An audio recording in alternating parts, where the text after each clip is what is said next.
地咧總共係有7層嘅設施嘅，呢7層嘅設施咧總係有啲咩呢？咁我哋根據嘅文件去講下啦。咁首先第一層係一個車庫同埋一啲街道維修嘅設施喺嗰一度。第二層呢，就有一啲交通工具，例如一啲火車啦，一啲呢，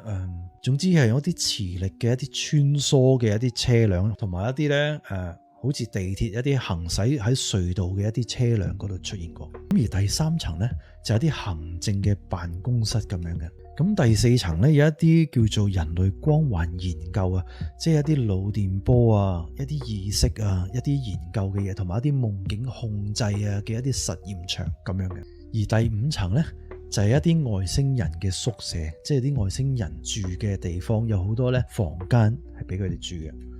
第6層呢，就係一啲基因實驗嘅場所啊，亦都係被稱為咧噩夢嘅大廳，就係嗰啲好多好可怕嘅一啲人體實驗嘅一層啦。而第7層呢，